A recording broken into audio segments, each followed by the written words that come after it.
and we are here to talk about your Missouri basketball Tigers.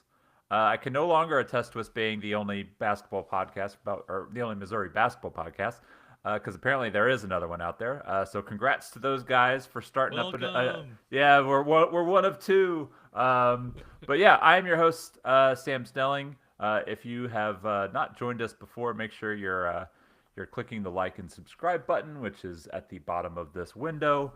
And then with me tonight, as usual, Matthew Harris. Matt, how are you? Uh, like the Missouri basketball team, I'm back to neutral after this weekend. I'm back to neutral. Friday was frustrating. Sunday afternoon, better. And so I come to this pod um, with equilibrium restored. A little chillier here than I want it to be in Indianapolis, but otherwise, um, where I think I should be after 3 games of non-conference basketball. Well, we know that we know Dennis likes to tinker, and we know the tinkering He can does. sometimes have mixed results. Mm-hmm. I thought overall the game at Howard went pretty well. They slipped with some of their defensive assignments at times, but I didn't really have any huge complaints coming out of that Mm-mm. game. Mm-mm. And then you get kind of smacked in the face a little bit with like how they played against SEMO. Um, in a little bit of and I don't want to make this like we're going to defend that performance. I don't necessarily think it should be defended. I thought SEMO. I watched a little bit of their game against SLU. I thought they played horribly Yeah. against SLU. You and I are both fans of Brad Korn and the job that he's done there. They're a quality OVC team. I think they're going to contend for the top of the league this Mm-hmm. year, and they shot really well. So it's like okay. At the same time, please defend. Please play defense. Please, you should be able to stop OVC guys from getting rebounds. You should be able to stop OVC guys from getting any shot they want.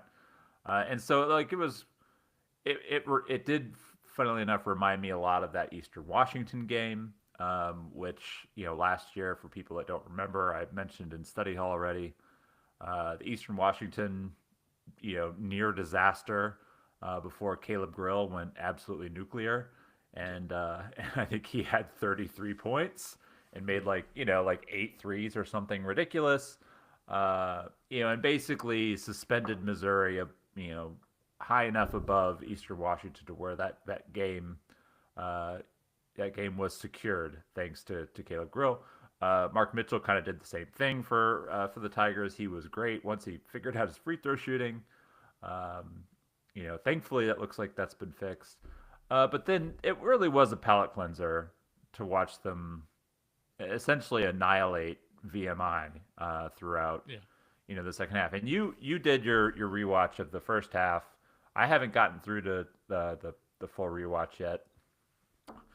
And your takeaways, defense that you thought was a little better than you might have thought after your first impression.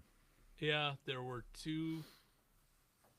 I'll just run through it. There were two made threes on broken floors, which basically mean that there were near turnovers. And so Missouri's out of the shell. They're trying to get out and run. VMI comes up with the ball, bang in 2 3. So there's 6 points. There were two contested threes at the end of shot clocks, including Clark's banker to start the game.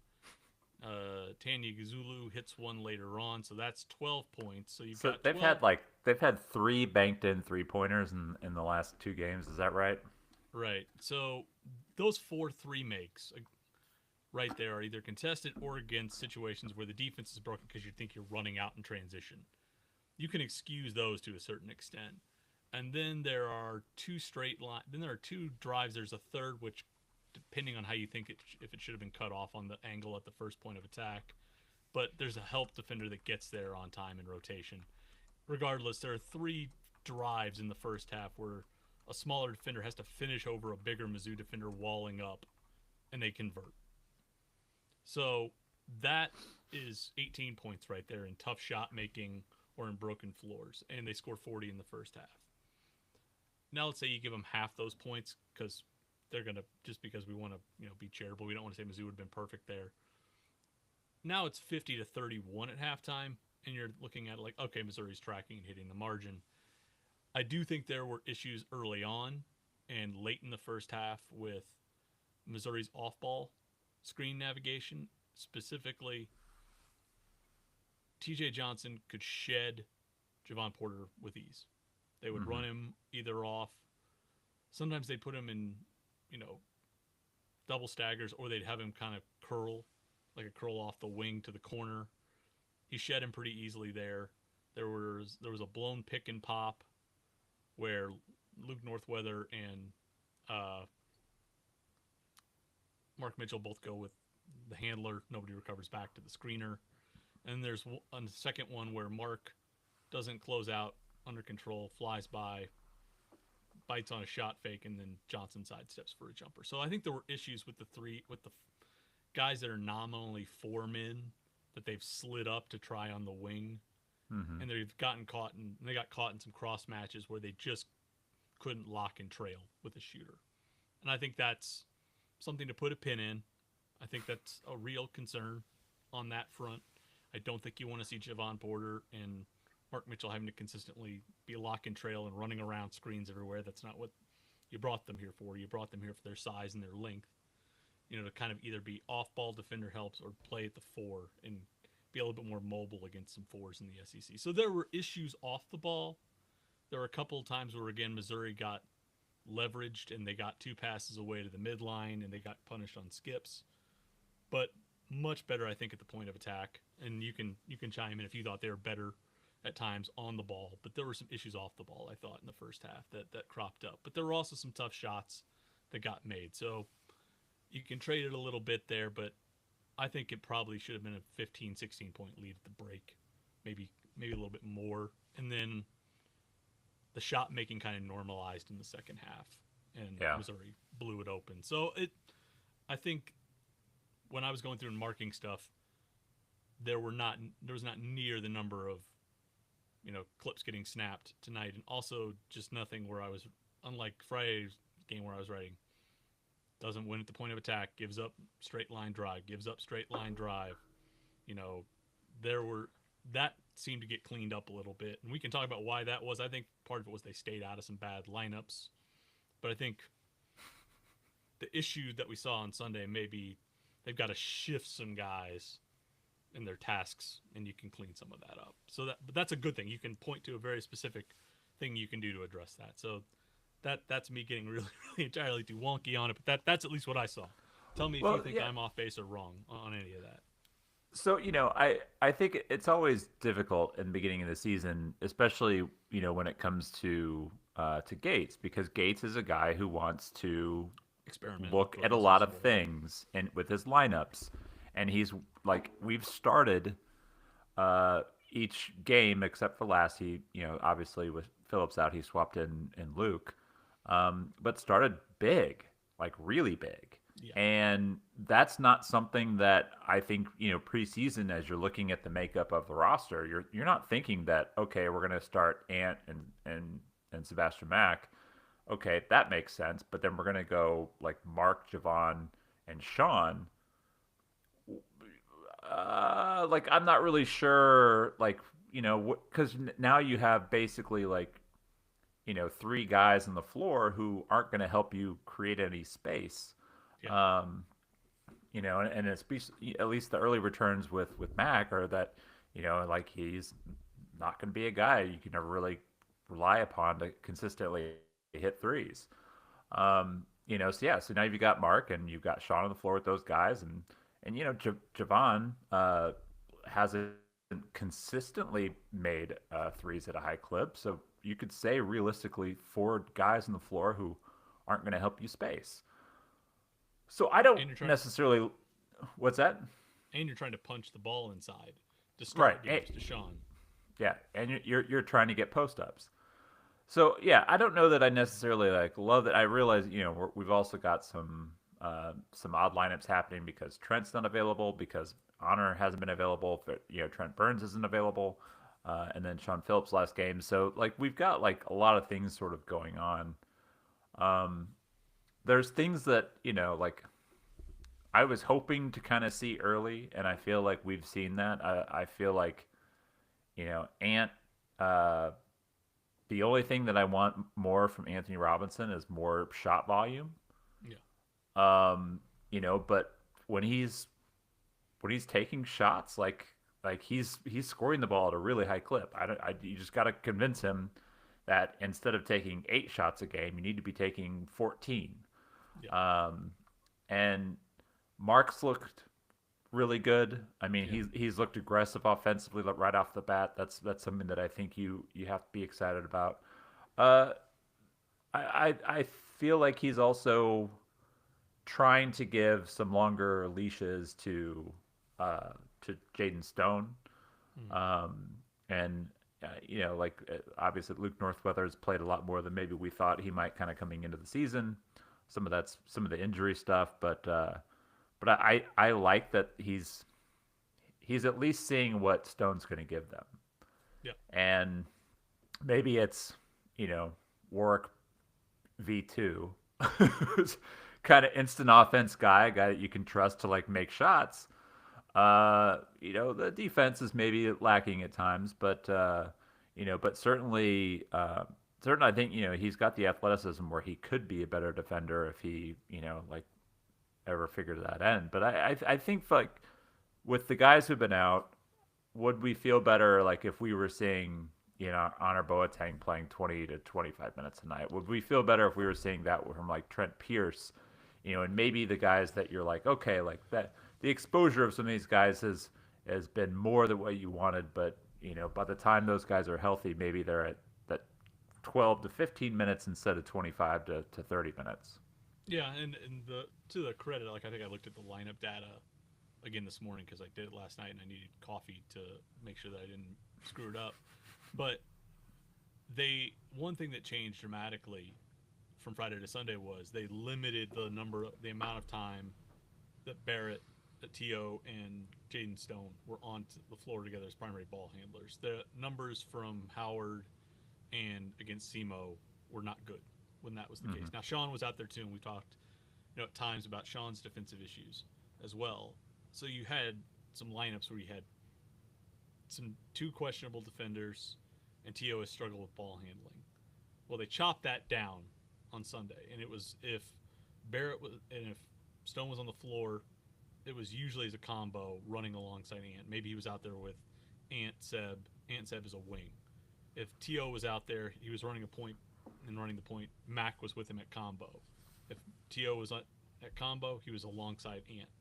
So you really saw the lineups shift in a way where you kind of mitigated that. And T.O. still got to get better at valuing the basketball, but his net rating improved, I think, because defensively he got better because I think he was in better defensive lineups. So I think that's the thing sometimes we have to do, and this is why we look at the lineup data after every game because you really got to see how things get sculpted and reshaped a little bit and how personnel pieces get moved around and adjusted for and acclimate and accounted for as they go through this.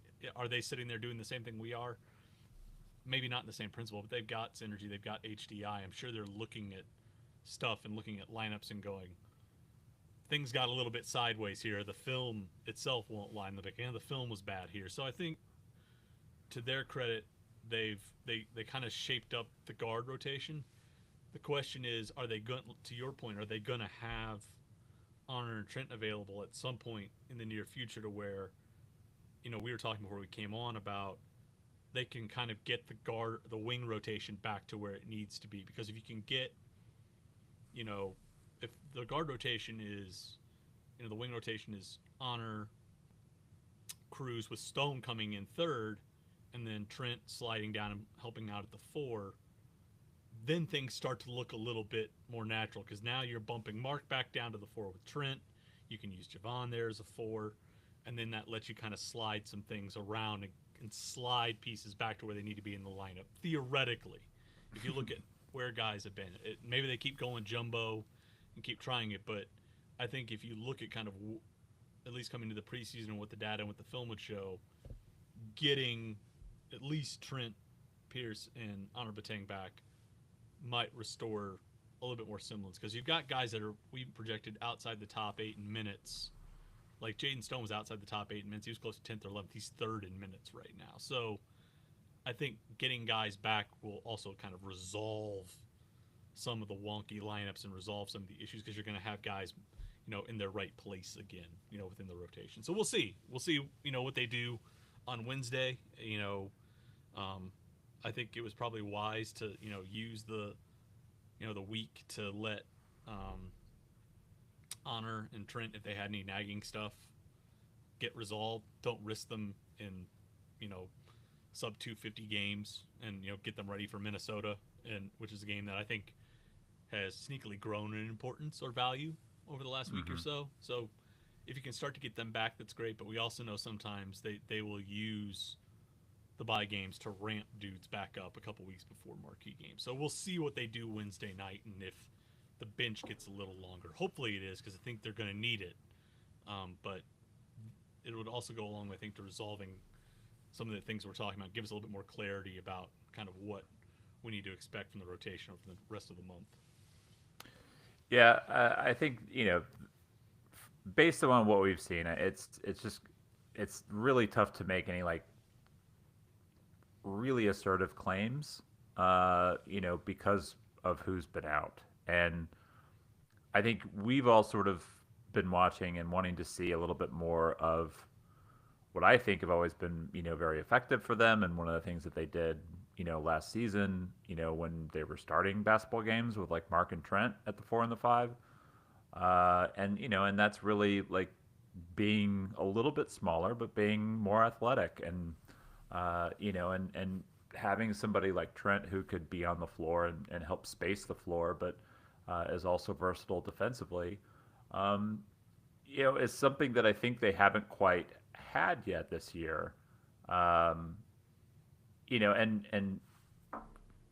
going out there like and I'm not trying to like denigrate efforts from any of the bigs so far, but I think you're in a different place if you're playing, like Javon at the 5 than you are trying to play him at the at the 3. And it seems like like wherever you want to say the lineup is when it when they start the game, having him as either a 3 or a 4, like he's having to guard somebody who he's probably not comfortable guarding.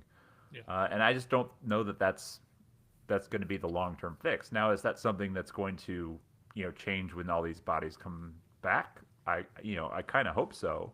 Yeah.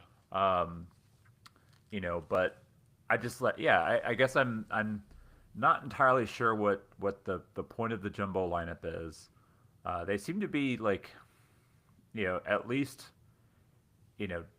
outside of the SEMO game, decent on the glass. They absolutely wiped VMI off the rebounds completely, and Howard lost the rebounding battle by a significant margin as well. So I'm hoping that like the SEMO thing was a blip. If you're gonna go with that much size, they better rebound. The one thing that I would say, like I'm okay, like if that's what the goal is. I like smaller, more athletic lineups. I think you're going to force more turnovers that way. I think you're going to play the style that I feel like Dennis wants to play, like on the defensive side with more athletic lineups. And that is going to mean that you're probably not going to be relying as much as we've seen on Sean Phillips and Luke Northweather. You're going to see guys like you're going to see Mark Trent, and Javon, playing more minutes 4 or 5 than anybody might at the 3. Yeah, but I think that's why you need Honor back because he's physical enough. He's 6'6". He has the length, he has the physical strength to play there, and also handle some switches onto 4s. And so I think that's why you got to get him back because that's just going to let you have that physicality that you need in the SEC on the wing to make some things happen there. So that feels like once you get him back, some things will lock in to place. Because when you looked at the lineups coming out of K-State game, you saw more. Mark played a little bit on the wing, but he still slid down to the 4. Javon slid down to the 4. So I think that's kind of where my head's at is they went big early, but as the game unfolded, Honor wound up playing 28 minutes on the wing. Mm-hmm. So like they started big, but the sub pattern got them into the situation where it was mostly honor on the wing. So you could start big and see what that gives you early on. See if you establish something quickly. If it's rolling, you can stick with it, but you could sub honor to it, and you can still have that wing presence. They can't do that right now, and so I think that's been the biggest thing. They can't look at that and go, "Oh man, the jumbos aren't working. Get honor out there and let's shift it, but still be physical." So we'll see. We'll see when he's back and what he can give them and how he looks when he returns. So that's it's. I don't want to absolve them for Friday. It was an awful defensive effort. They've had awful defensive efforts. You can point to one every year. I think you did. Penn was awful in the first one. That game was bad. The loss to Jackson State was awful. Last year at Eastern Washington, they needed Grill to go nuts. But I looked at it, and then after the Eastern Washington game, they ripped off like 4 or 5 games where the game score was 85 plus. They got the lineups fixed. They got things locked in, and they figured it out for the most part. The issue defensively last year came in the home stretch. But there's inevitably one clunker early. You just hope SEMO was the clunker. Guys get healthy and they lock in and things get resolved as they move through the rest of November. That's the optimist case. But again, that's why I think Minnesota's going to be good, because Minnesota is very, very much like Mizzou offensively. They are maybe not as transition dependent, but you put on the game tape of them running offense, it's eerily similar to what Missouri does under Dennis. So I think it's going to be a good gauge to see them playing a guy that kind of plays the way they do and has 3 or 4 and has a core that I think is actually pretty good. So that's what I'm eager to see, on Wednesday night. What do they do when they face someone who's kind of like them? And, if they've got the pieces back, what does that look like? Because Kansas State wasn't like them. Kansas State doesn't play the way they do. But I think Minnesota's going to be interesting because it's going to be a like-for-like matchup in a lot of ways stylistically. And coached by Nico Medved, who's a guy, we sort of touted as a potential, replacement, several years ago. He ended up, staying at Colorado State. Had really, really good success Colorado State his last couple of years, and then sort of, and now he's back home. So he's a Minnesota guy. That was one of those things I think was always going to kind of happen. I think if he was going to make a move, I think he wanted to make a move back home. And it is an interesting roster. He's got a couple reclamation projects, including Cade Tyson, who I think is a guy who's really kind of stood out for them early. Maybe not a lot of people remember Tyson. He was a guy who was a big money winner. The NIL portal stuff last offseason.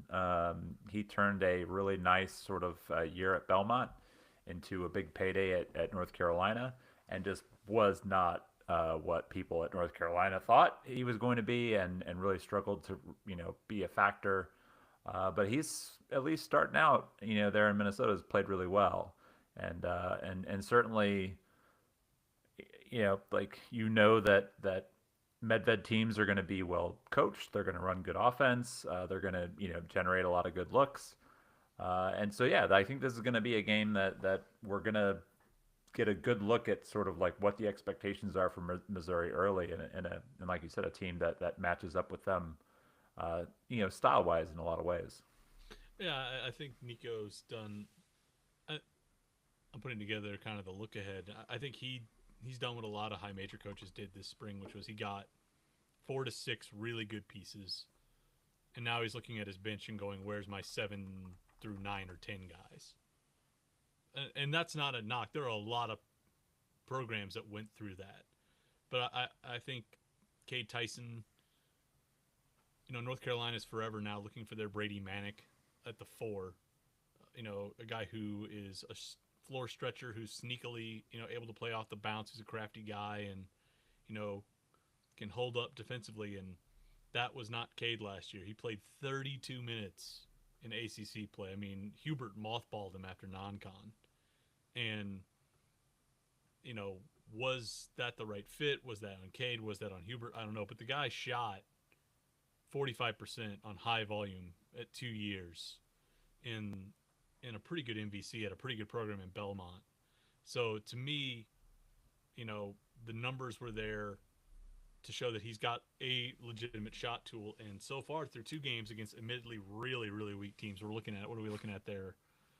Gardner Webb and Alcorn And State. Alcorn State. He's shooting 45% from three on the same volume. So 3 out of 2 really good years on that volume at Belmont. Bad system fit maybe at UNC, but he's back shooting well early. So I think the shot tool is still there for him. He's a guy who can shoot one dribble pickups off the bounce.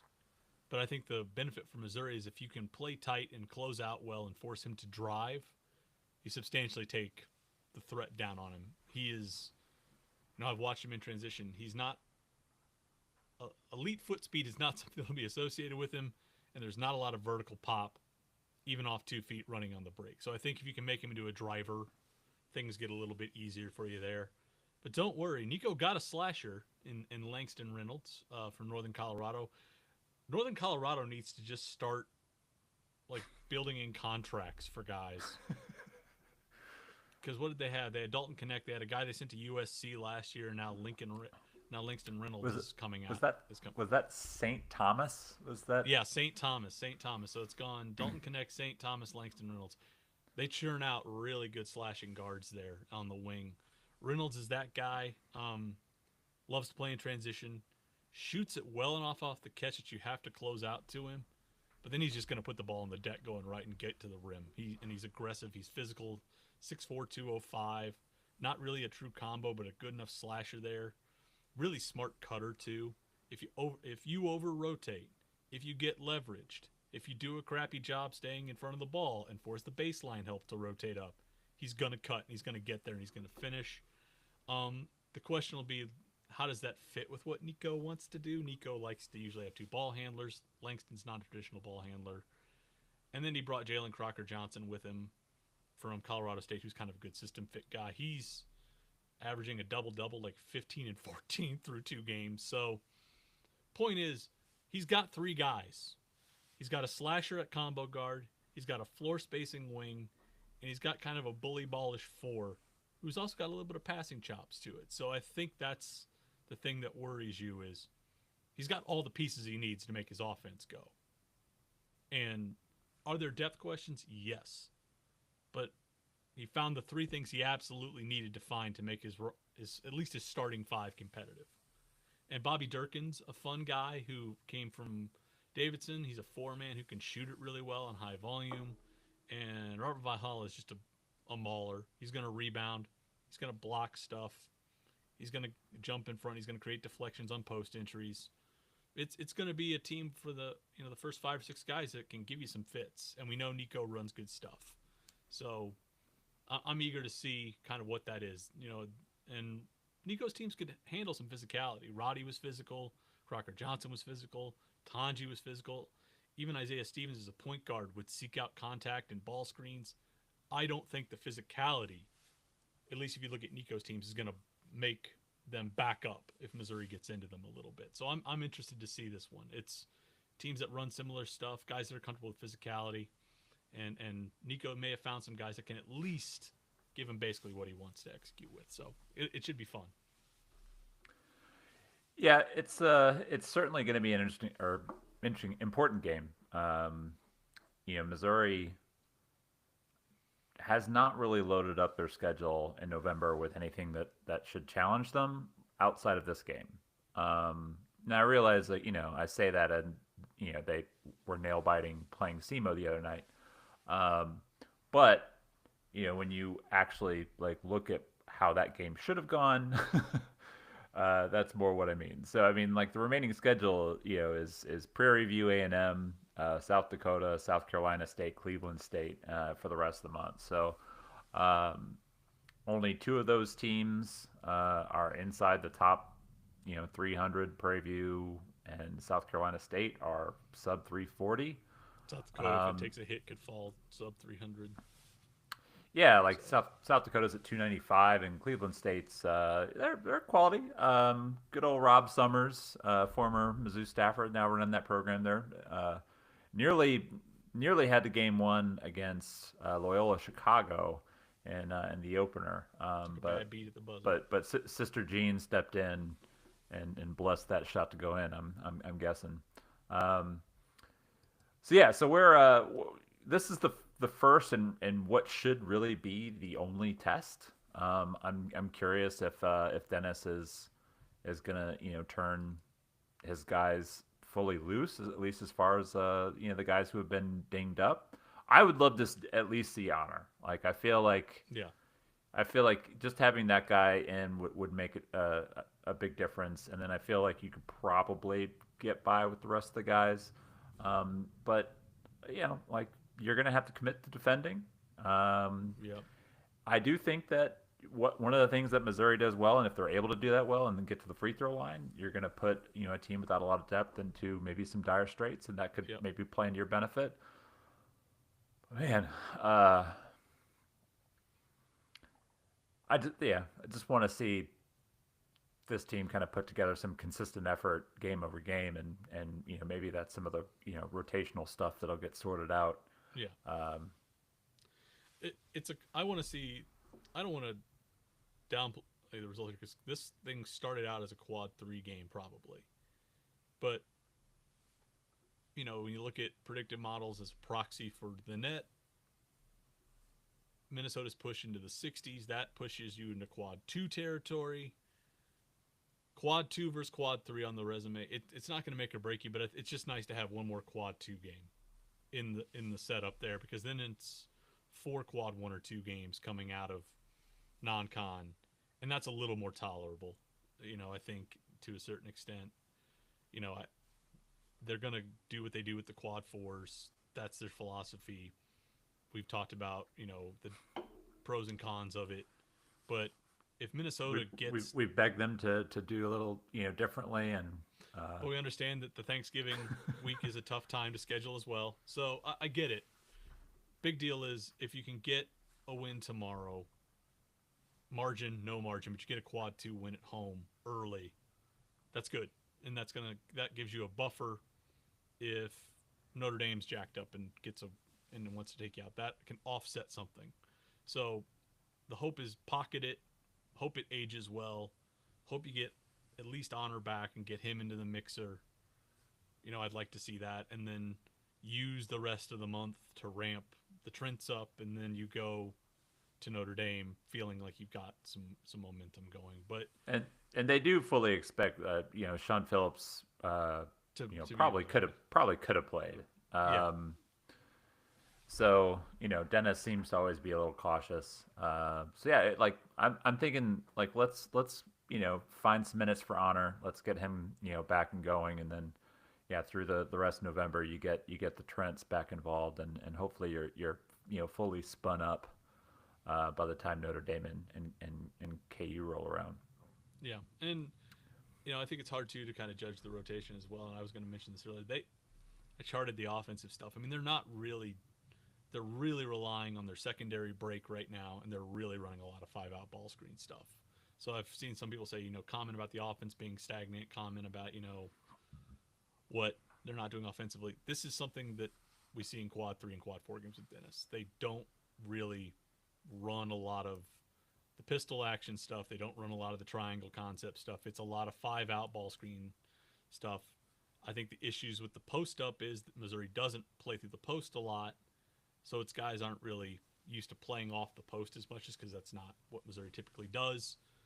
So I think as the rotation fills out and as the schedule gets tougher, usually we start to see the play calling for Missouri get more diverse. So I had some people say the play calling has been bad. The offenses look stagnant at times.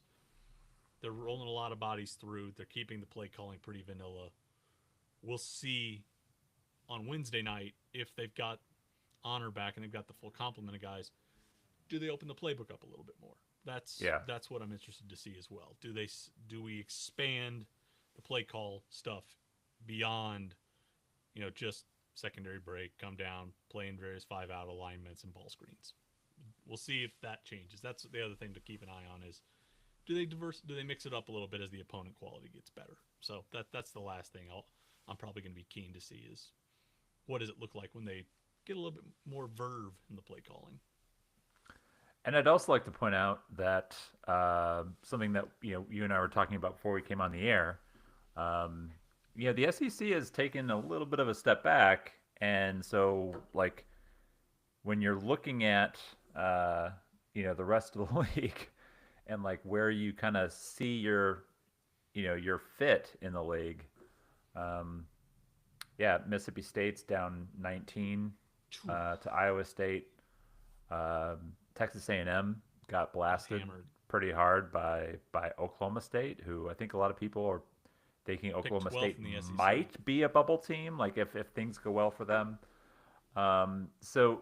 There's a lot of teams, especially in the middle of the SEC, who haven't quite performed at the same level that maybe they were last year. And so what that means is like if you're able to, and you can navigate some of these early waters, you can get guys back and healthy, and you can pick up a couple big wins in the non-con. You could make some noise in the SEC, and I think like that's the thing that's sort of opening up when you're looking at this.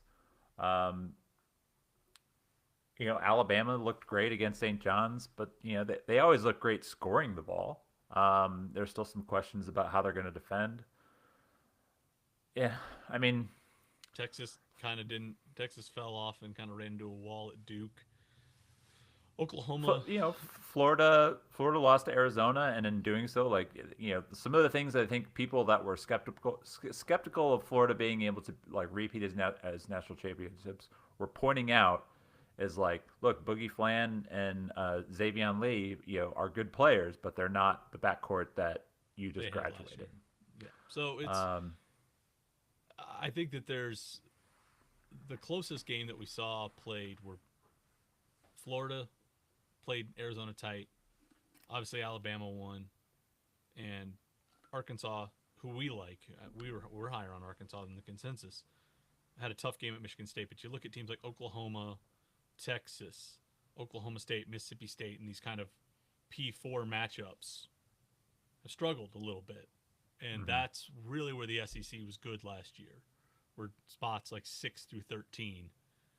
So to your point, if Missouri comes out tomorrow and comes out Wednesday and looks pretty good against Minnesota, they're a 7-point home favorite. If Missouri wins by like 10 or 12, that's still a good result because Missouri's beat the margin against a team that's, pretty comparable, to what they're going to see in the middle of the SEC. Minnesota's picked 16th in the Big Ten.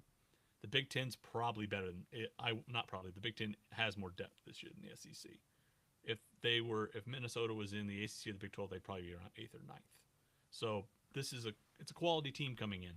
In any other conference, they might be a bubble team or might play their way to a bowl status. So it's not going to be a glittering win, but it could be a quad 2 win. And when everyone else around you, like you said, is taking losses by double digits, it's in these kinds of games might be a good sign that Missouri's set to maybe overachieve. But they got to do it. We'll see what they do. We'll see what the rotation looks like. I don't want to jinx them right now. So, so I think you and I think we're going to wrap this up. The new goal is to try to keep these a little bit shorter, and we're going to be moving back to kind of like a weekly show. So we'll just kind of keep coming back live, mostly on Mondays, unless there's a game on Monday. And I think, correct me if I'm wrong. They play next Monday, so we probably won't go next Monday. Maybe we'll wait until Tuesday to record. But kind of going on from here on out, it looks like Mondays are going to be pretty free and clear until bragging rights. Yeah, so but that's fun. That's a fun reason not to record. Yeah. The only other thing I'll say is signing day is Wednesday.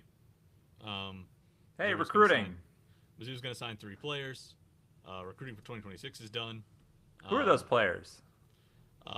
They will be signing Jason Crow, a top 10 prospect combo guard, 5-star. They'll be signing a high 4-star in Tony Bryant. I'm giving him 5. Fine, round up. You can round up if you want. And then Aiden Chronister, 4-star wing, will be coming in. 5. No, he's a 4-star. We've already last week I put up kind of a good, I hope it was a good kind of wrap up piece on the 26 class. Little sting that they didn't get one of 3 local bigs. To round that out, high school bigs were good locally this year. They could have used one of them. Was not in the cards. So they will probably go to the portal. Not probably. They will go to the portal I really again. like. I cannot wait until we can actually start talking about like the money stuff. Like I want these contracts public, so we can all just be like, look, man, Good like on Tristan Reed for like waiting for Buddy the got market, paid. man. He got paid. He worked the market perfectly, I and got a lot of money to go to Starkville. that and we say that with no hate or vitriol in our No, hearts. I would have done the same None. thing. You want to pay me, probably a lot more money than I make now Yeah. to go live in Starkville. I would do it. Yeah, And he's a system fit. He will fit with what Jans wants to do. So he got a payday, and there's an okay system fit. yeah. Can't hate it. Cannot hate it at all. We support kids. We support players getting what they want and doing what they need to do to have success. So Tristan got it. Good for him. Uh, that's another way of saying poorly that we're going to have a preview for Wednesday or coming out on Thursday. I'll have a kind of a look ahead to the 2027 class and some names there and kind of what they're going to do to supplement or could do to supplement Scotty Atkinson. So there will be a little bit of Cruton midweek, but we're in the time when real games are here, so that's what we Love it. focus on. Love So it. Even though I've been incredibly frustrated at times watching this team so far this year, this is my. I'm resigned to the fact that this is my normal November Dennis Gates viewing experience. the Crash Lab Uh, is open, baby. high levels of frustration, usually a high level of collection of wins as well. So let's keep the train running. Let's get these guys to 4-0, 5-0 by the time that we meet next week. So thanks everybody for tuning in.